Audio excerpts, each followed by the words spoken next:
শুভ সকাল আমার প্রিয় পরিবার, তোমরা সকলে কেমন আছো? আশা করছি যে যেখান থেকেই আমার ব্লগটা দেখছো সকলে ভালো আছো। তোমাদের আশীর্বাদ ও ভালোবাসার সাথে নিয়ে আজকের ব্লগটা শুরু করলাম। এখন বাজে ওই ঘড়ির কাঁটায় সকাল তোমার একটা মতো। শরীর খারাপ তো, তাই একটু বেলা করে উঠেছি জানো। আর আজকে হলো সোমবার, তো সকালে ঘুম থেকে উঠেই কিন্তু সংসারের সমস্ত কাজকর্মে তড়িঘড়িভাবে হাত দিয়ে দিয়েছি। ওদিক দিয়ে রাতের কিছু বাসি বাসন ছিল, সেই সমস্ত বাসনগুলো বাইরে বের করে নিলাম। আর এই দিক দিয়ে উঠানটা কিন্তু অনেকটাই নোংরা হয়ে আছে, তাই উঠানটাও সুন্দর করে ঝাঁট দিয়ে নিচ্ছি। আর বন্ধুরা জানো তো, ওই যে জলের বোতলটা দেখতে পাচ্ছ, ওটা কেন রেখেছি? কারণ হলো আমার না একটুখানি পরপরই এখন এত গলা শুকিয়ে যাচ্ছে, কি বলবো তোমাদেরকে।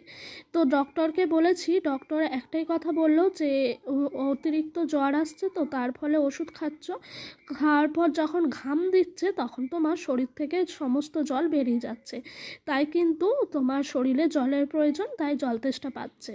আর জল যত খাবে ততই কিন্তু তোমার শরীরের পক্ষে ভালো, জল খাওয়া ছেড়ো না। তো এটাই বললো, অনেকটাই স্বস্তি পেলাম জানো। এত শরীর খারাপ, না পেরে কাজকর্মে হাত দিয়ে দিচ্ছি। সবাই বলে সংসার নাকি আমার, কিন্তু আমি বেশিরভাগ সময় বুঝি সংসার কাজ করতে পারলেই আমার, আর কাজ না করতে পারলেই জানো তো আমার নয়।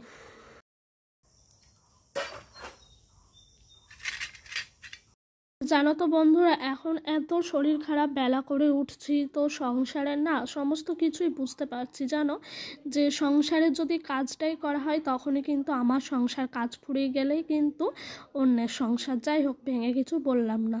আর তোমাদের সঙ্গে কথা বলতে বলতে এদিক দিয়ে কিন্তু আমার বাসনগুলোও ধোয়া মাজা হয়ে গেছে, মাজা হয়ে গেছে, ভালো করে পরিষ্কার করে জল দিয়ে ধুয়ে নিচ্ছি।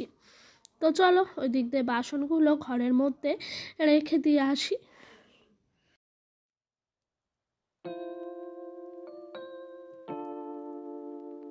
আর আজকে দেখেছো কেমন রোদ্দুর উঠে গেছে, এত রোদ্দুর উঠেছে কি বলবো। সংসারে কাজ করতেও কিন্তু অনেকটাই অসুবিধা হচ্ছে। আর শরীরটা যেহেতু ভালো নেই, সেহেতু যেন আস্তে আস্তে সংসারের সমস্ত কাজকর্মগুলো করার চেষ্টা করছি। ওদিক দিয়ে আমি কড়াইটা নিয়ে চলে আসলাম, কারণ কি বলতো, সকাল সকাল কড়াইটা একটু সার্ফাই ছাই দিয়ে দেবো। তো এদিক দিয়ে কী যে দেখছি আমি নিজেও জানি না। তো এদিক দিয়ে দেখো আমার কিন্তু অলরেডি কড়াইয়ে সার্ফ ছাই বোলানো হয়ে গেছে। আর এদিক দিয়ে জামা কাপড়গুলো অনেক কেচেছি আজ জানো, সেই জমিয়ে রাখা জামা কাপড়গুলো এখন এই দিক দিয়ে এসছি তোমার তারের মধ্যে মেলে দিতে। তো প্রথমে ডোডোর 3-4 দিনকার জামা কাপড় ছিল জানো, কিন্তু কাছাকাছি করার কোনো সিন নাই। যেহেতু আমার শরীর খারাপ, সেহেতু জামা কাপড়গুলো তো পরে থাকবেই, তাই জামা কাপড়গুলোকে সবার আগেই কেচে কুচে নিলাম, যাতে বেলা হওয়ার আগে রোদ্দুরটা থাকতে থাকতে। তো এই দিক দিয়ে ভালো করে জামা কাপড়গুলো নেড়ে নিচ্ছি। আর ওই দিক দিয়ে ডোডো ঘুমাচ্ছে, ওই ফাঁকে তাড়াতাড়ি করে কাজগুলো কিন্তু করে নিচ্ছি। তো বন্ধুরা, আমরা প্রত্যেকটা মেয়েই সবসময় অবহেলার পাত্রই হই। আমরা বাপের বাড়িতে থাকলে যখন কাজকর্ম না করি, তখন যেন বাপের বাড়ির লোকও বলে যে শ্বশুর বাড়িতে তো ভালোই কাজ করিস, আর বাপের বাড়ি এলে সমস্ত কাজকর্ম তোর লাটে উঠে যায়। এই সমস্ত কথাবার্তাগুলো শুনতে ভীষণই খারাপ লাগে। আর যেহেতু নিজের শরীরটা ভালো নেই, সেহেতু যেন এরকমটা হয়। শরীর ভালো থাকলে আমার কাজ করতে 2 মিনিটও লাগে না। আর জানো তো, শরীর খারাপ হলে পরেই বোঝা যায় যে একটা সংসারে কত কাজ আছে। সেই সমস্ত কাজগুলো যখন না করা হয়, তখনই মনে হয় যে এত কাজ পড়ে রয়েছে। আর জানো, একটা মেয়ে কখনোই ইচ্ছা করে শুয়ে থাকে না, বসে থাকে না, সব সময় সেই মেয়েটাকে। আর বন্ধুরা, আমার শরীর খারাপের জন্য তোমাদেরকে কন্টিনিউ ভিডিও দিতে পারছি না, তোমরা কিন্তু প্লিজ আমার পাশে থেকো, আমায় সাপোর্ট করো। আর এই জামাগুলো দেখেছো, এগুলো কিন্তু সেই দিন ডাক্তার দেখাতে গেছিলাম, সেই সমস্ত জামা কাপড়গুলোই এখন একটু ভালো করে ধোয়া কাচা করে নিয়েছি, দিয়ে মেলে দিচ্ছি।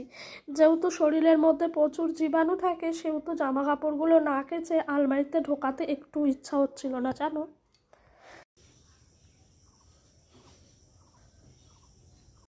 আর জানো তো বন্ধুরা, আমি সংসারের কাজগুলো করছি ঠিকই, কিন্তু আমার শরীরের মধ্যে আমি বুঝতে পারছি যে আর হয়েছে না। কারণ কি বলো তো, কাজ করছি আর আরেকদিকে কিন্তু ভীষণ কষ্ট হচ্ছে। মনে হচ্ছে যে একটু বসতে পারলে বা একটু শুতে পারলে হয়তো একটু স্বস্তি পেতাম। যাই হোক, এইদিকে এখন একটু বসেছি জানো। আর আমার মুখের কন্ডিশনটা দেখেছো কি অবস্থা। এত শরীর খারাপ আর এত দিন ধরে এরকম শরীর খারাপ আমার আগে কখনো সেরকমভাবে হয়নি। আর এই যে জলের বোতলটা রেখেছি, এটা তো কিছুক্ষণ পর পর খাচ্ছি। আর যেন বেশি কথা বললে বা বেশি চেঁচিয়ে মানে ছেলের পেছনে কথা বললে জানো তো শ্বাসকষ্ট হচ্ছে, এত শরীর খারাপ কি বলবো। তো আমার এত শরীর খারাপ নিয়ে সত্যি বলতে প্রিয় মানুষটা পাশে থাকলে আর কিছু চায় না। তো সত্যি বলতে সে ছাড়া আর আমার মা ছাড়া সেরকমভাবে কেউই পাশে নেই। এখন সেই বোঝে আমার কষ্ট দুঃখগুলো। সত্যি বলতে পৃথিবীতে প্রত্যেকটা মেয়েরই যেন স্বামীটাকে একান্ত দরকার। সেই যদি পাশে থাকে, সে যদি বোঝে কষ্টটা, তাহলে কিন্তু আর কিছু দরকার লাগে না। যাই হোক, এই জামা কাপড়গুলো যেন ধোয়ার পরই আমি একটু বিছানায় গিয়ে শুয়েছি আর কাঁপানি দিয়ে জ্বর এসছে। তো জ্বরের ওষুধ খাওয়ার পর কিন্তু একটু সুস্থ হলাম, তাই নিজের নাইটিটা ছেড়ে নিলাম। আর এদিক দিয়ে জামা কাপড়গুলো ভালো করে ভাঁজ করে নিচ্ছি, যেহেতু ওইগুলো কাচাকুচি করেছিলাম। আর এখন অনেকটাই সুস্থ লাগছে, সেই জন্যই কিন্তু কাজ করছি। যখনই একটু সুস্থ লাগছে তখনই কিন্তু সংসারের সমস্ত কাজকর্মগুলোই হাত দিচ্ছি। আর সুস্থ না হলে মনে হচ্ছে যে জীবনটা একেবারে যেন কীরকম হয়ে যাচ্ছে।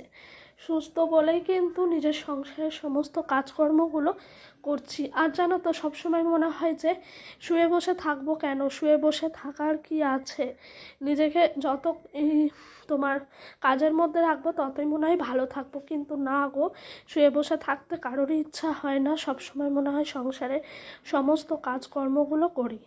আর ডক্টর যেন বলেই দিয়েছিল যে জ্বর যদি না কমে তাহলে কিন্তু জ্বরের একটা টেস্ট করে নিতে, তো ব্লাড টেস্ট। তো সেটা মনে হয় আমার করতে হবে, কারণ জ্বর এখনও অবধি আপ ডাউন করছে, কমেনি। আর এদিক দিয়ে জামাগুলো সব ভাঁজ করে নিলাম। ছেলেটাকে সেরকমভাবে একটুও কেয়ার করতে পারছি না। তো ডোডো একটু হাই করছে তোমাদেরকে, আমি বললাম মিমিকে হাই করো, ওয়াও করো, সেই সমস্ত কিছুই কিন্তু ও করছে।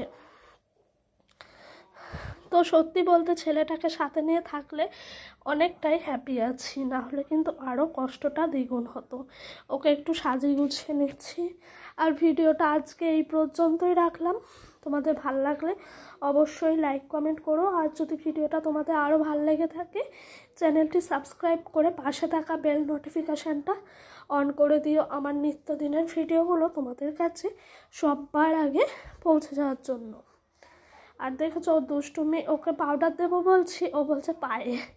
তো পায়ে পাউডার বলতে ও এখন বড় হয়ে গেছে, তো পায়ে টিপ দিই না, তবুও ওর আবদারে দিতে হয়। যেহেতু কপালের টিপ আর মাথার টিপটা দেখতে পায় না, পায়ের টিপটা দেখতে পায়, তাই খালি বারবার বলে পায়ে পায়ে। তো বন্ধুরা, ভিডিওটা এই পর্যন্ত। তোমরা সকলে ভালো থেকো, সুস্থ থেকো, নিজেদের খেয়াল রেখো আর পরিবারকেও ভালো রেখো। তো বাই, দেখা হবে নেক্সট ব্লগে।